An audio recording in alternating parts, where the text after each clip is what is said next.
안녕하세요. 오늘 여러분과 함께 나눠볼 이야기는요, 바로 마태복음에 나오는 포도원 품꾼 비유입니다. 정말 유명한데 또 생각보다 많은 분들이 그 진짜 의미를 오해하고 있는 비유이기도 하죠. 오늘 한번 제대로 파헤쳐 보겠습니다. 자, 이 비유는요, 아주 역설적인 한 문장으로 시작하고 또 끝이 납니다.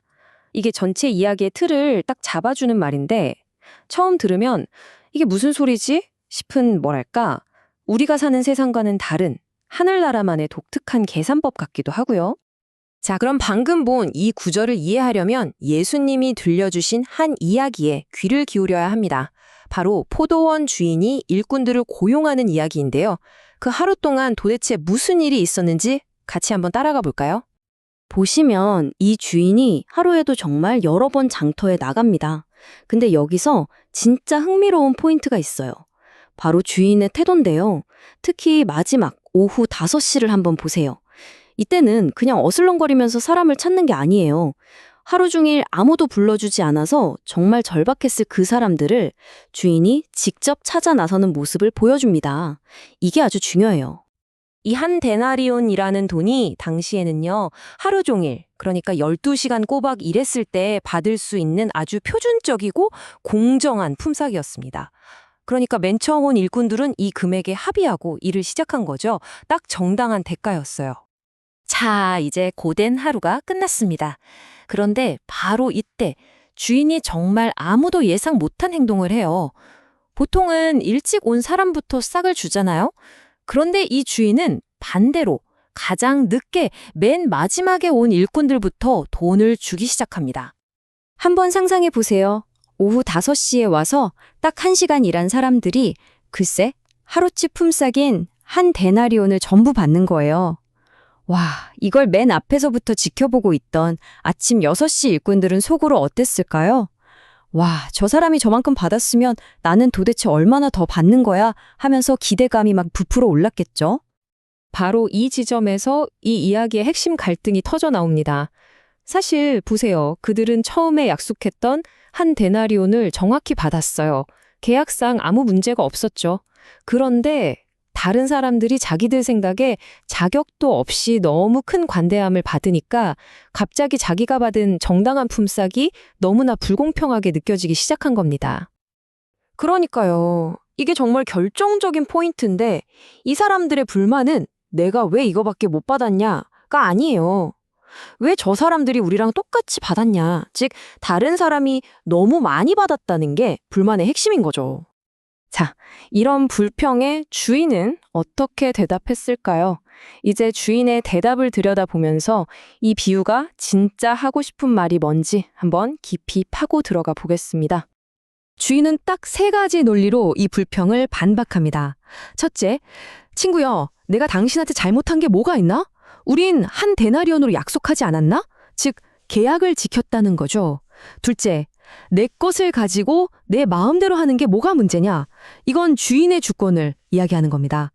그리고 마지막 3번째가 정말 날카로운데요. 질문 하나를 딱 던져서 그들이 스스로를 돌아보게 만들죠. 주인이 던진 질문이 바로 이 악한 눈에 대한 것이었어요. 내가 선한데 왜 당신은 그것을 악한 눈으로 보느냐? 이거죠. 성경에서 악한 눈은요, 질투, 시기심, 인색함을 뜻하는 표현이에요. 그러니까 다른 사람이 잘 되는 걸 보고 배아파하는 마음, 그걸 기뻐해주지 못하는 마음인 거죠. 이건 공정함의 문제가 아니라 시기심의 문제라는 걸 정확히 짚어낸 겁니다.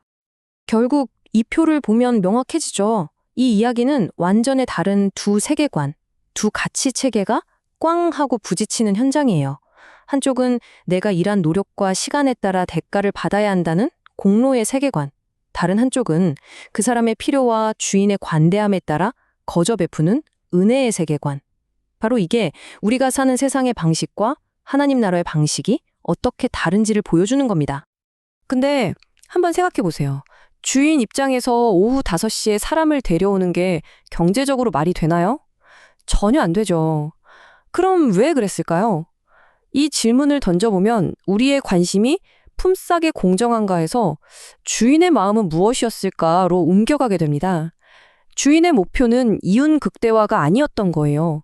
그보다는 하루 종일 일자리를 구하지 못한 사람들에게도 살아갈 기회를 주는 것. 바로 거기에 주인의 마음이 있었던 거죠.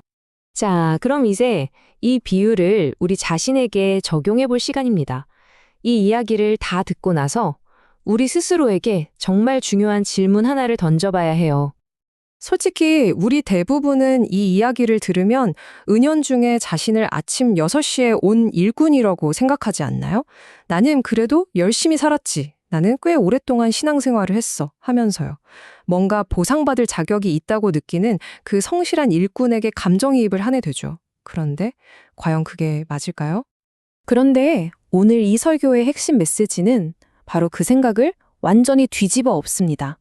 우리가 바로 오전 6시 일꾼이 아니라는 거예요. 어쩌면 우리는 처음부터 이 이야기 속에서 내 자리를 완전히 잘못 찾고 있었는지도 모른다는 거죠. 그렇다면 우리는 누구일까요? 바로 오후 5시의 일꾼이라는 겁니다. 이게 진짜 핵심이에요.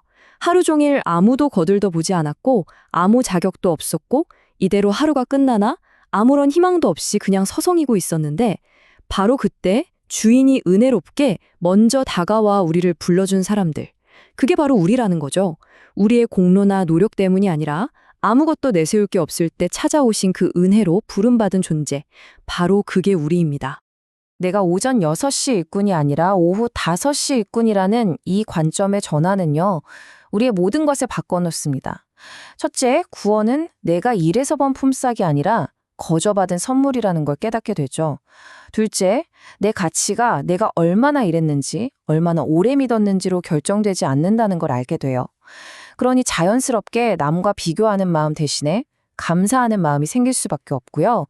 그리고 마지막으로 나처럼 늦게 온 다른 사람이 똑같은 은혜를 받을 때 그걸 보고 함께 기뻐해 줄 수 있게 되는 겁니다. 이 문장이 오늘 이야기의 핵심을 정말 아름답게 요약해 주는 것 같아요. 우리가 평생 자랑할 것은 나의 땀방울이 아니라 늦은 오후 나를 찾아오신 하나님의 은혜로운 발걸음뿐입니다. 그렇죠.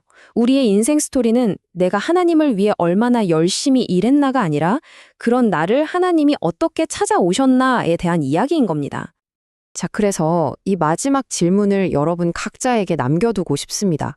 만약 우리 삶의 기준이 나의 공로나 노력이 아니라 하나님의 은혜라면 여러분이 스스로의 노력을 보는 관점, 그리고 다른 사람들을 바라보는 시선은 어떻게 달라져야 할까요? 오늘 이 깊이 있는 이야기에 함께해 주셔서 정말 감사합니다. 이 포도원 품꾼 비유가 여러분의 삶에 새로운 창을 열어주었기를 진심으로 바랍니다.